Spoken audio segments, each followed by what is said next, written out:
Se tem algo que me chama atenção nos dias de hoje, né, e a gente que vivencia esse ambiente da IA, é conversar com pessoas que você admira, né? Você vê a jornada de algumas pessoas como empreendedores ou como executivos, e eu vejo algumas pessoas dizendo, IA é hype, é moda, né? E a essa altura do campeonato a pessoa discutir isso, para mim, eu não discuto, eu ouço e, né, eu engulo aquilo.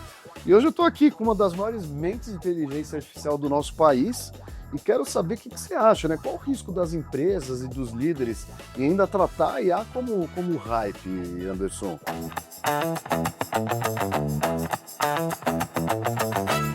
Eu acho que é uma excelente pergunta para a gente desmistificar algumas questões, porque pensa, em Goiânia a gente criou o primeiro bacharelado em inteligência artificial do país. Olha a responsabilidade que é você fazer um movimento desse, se por acaso a onda tecnológica era uma bolha muito curta. Isso mexe com vidas, mexe com famílias. Então o que é o ponto para mim? Inteligência artificial é uma nova etapa do ciclo de transformação digital. Isso começou com os eletrônicos na década de 60 e 70, passou pela popularização dos softwares na década de 90, depois, início dos anos 2000, por conectividade e mobilidade, e hoje a gente consegue construir grandes soluções pelo somatório dessas tecnologias, inclusive de IA. Então você consegue fazer um pedido de um restaurante pelo seu celular e saber a estimativa do tempo de entrega. A IA ela entrega ali para você as melhores ofertas baseadas no seu perfil, não só pela IA, mas pelo somatório de todas essas tecnologias que eu citei. Então quando você olha todo esse histórico, fica fácil entender que a tecnologia, o algoritmo que eu uso de inteligência artificial, se ele é generativo ou não, se é ciência de dados, pode até trocar. Mas o conceito de você automatizar tarefas em cima dessa pilha tecnológica, isso sim veio para ficar e é fácil visualizar como isso não é uma tendência de curto prazo, mas de fato uma tendência transformadora e perene nas nossas vidas daqui para frente. Eu lembro que quando teve essa nova onda da inteligência artificial de 2012 para cá, as críticas foram as mesmas, e são válidas, né? Ah, mas veja só, o cara precisa de uma máquina desse tamanho, isso não é inteligência artificial. A própria comunidade científica fez esse tipo de crítica, mas veja que eles estavam relativamente errados, e de fato isso se tornou, consolidou e já está muito presente em nossas vidas. Então, certamente, as críticas são válidas, mas por contra fatos não há argumentos. E os fatos são, nós já utilizamos muito mais IAs em nossas vidas do que as pessoas imaginam. Toda vez que você abre um eletrônico, certamente existe algum nível de inteligência artificial ali implementado para te oferecer o melhor produto ou o melhor serviço. Com certeza, e vale lembrar, né, que a gente já está, acho que na quinta onda de inteligência artificial, né? Então, todo mundo acha que IA é essa IA que chegou agora, a generativa. Exatamente. Mas, como você disse, é a quinta onda já, né? Certamente as primeiras são mais frágeis, com certeza, né? Mas foi ganhando força, ganhando tração e, de fato, agora a gente tem uma popularização extrema por atividades que são mais comuns a pessoas mais comuns e que estão entrando em tarefas cada vez mais cotidianas que a gente pratica. Muito bom. E aí quando a gente fala de Brasil, né, que na verdade aqui é o nosso grande propósito, é transformar o país através da adoção da IA.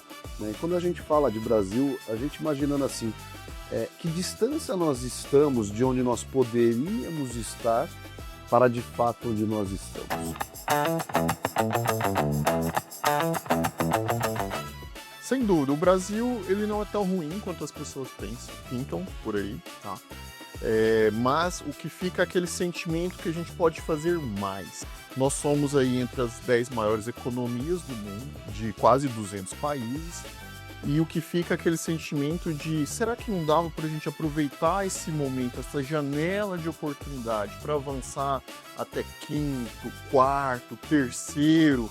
É esse sentimento que fica em algumas críticas, em alguns desejos, em algumas vontades de querer fazer mais.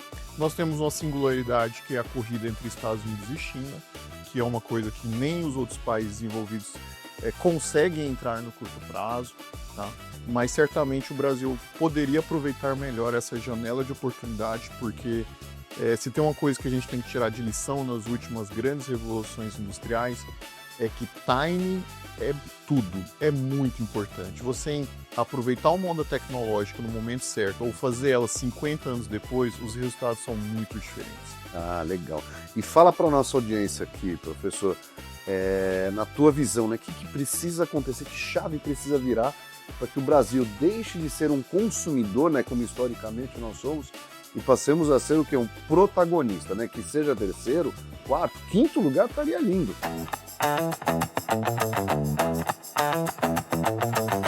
Certamente não é um único fator. Eu vou elencar alguns fatores que eu considero mais importantes nesse momento.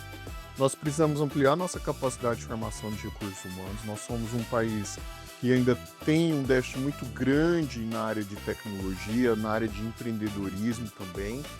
Nós precisamos atacar muito a questão do custo de capital de risco, porque não adianta a gente fazer tecnologia se o empreendedor não florescer e transformar isso em produtos e serviços escaláveis.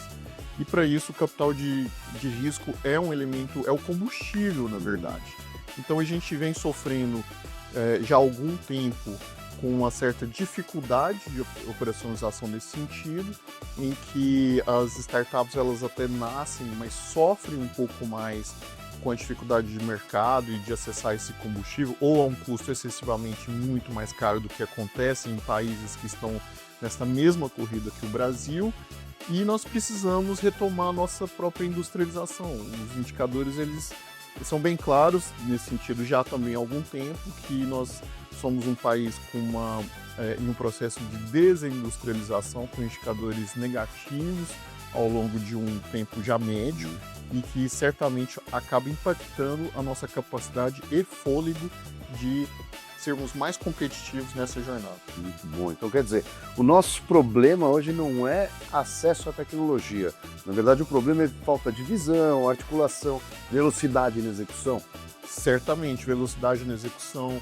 Às vezes nós temos uma dificuldade em entender senso emergencial, que é uma coisa que, por exemplo, o ecossistema israelense entende muito bem já há algumas décadas, né?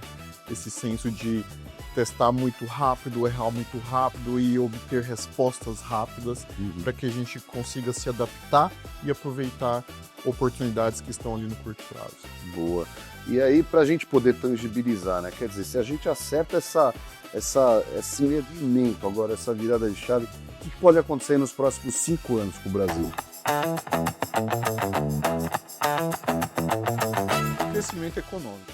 E quando tem crescimento econômico, todo mundo fica feliz, todo mundo ganha. Desde a classe mais desfavorecida ao mais favorecido, né? Porque o bolo fica maior e os convidados são os mesmos, a quantidade é a mesma. Então essa ótica é muito fácil de perceber de como todos acabam ganhando em algum nível. Então é isso que a gente tem que mirar, porque senão, quando você consome uma tecnologia que vem de fora, você só gera empregos ali da cadeia comercial, da cadeia de marketing, ou seja, no fim da ponta do ciclo, né, de um produto ou de um serviço. E a fase anterior a isso, que é o desenvolvimento, a inovação, outros pontos que geram empregos ali, ele fica fora do Brasil. E isso não é bom. Na medida do possível, a gente tem que trazer toda essa cadeia, ou pelo menos uma parte dela, para ser construída aqui no Brasil. Muito bom. Esse é o tipo de conversa que eu gosto de ter. E esse é o propósito, né, do AI Brasil, que é o quê? É colocar a inteligência artificial no lugar certo, né? Não como um assunto lateral, mas de fato como um motor de transformação do nosso país. E é isso que a gente vai conseguir, né, Anderson? Exatamente. Gerando riqueza, gerando desenvolvimento econômico, e assim você constrói uma sociedade mais próspera. Essa é a grande oportunidade na mesa para esses. Muito bem, ó, você que está buscando alguma mudança, fica aqui ligado com o AI Brasil, porque a gente vai fazer esse país sair aqui da zona de conforto e atingir a zona de protagonismo, né? Muito bem, valeu, galera.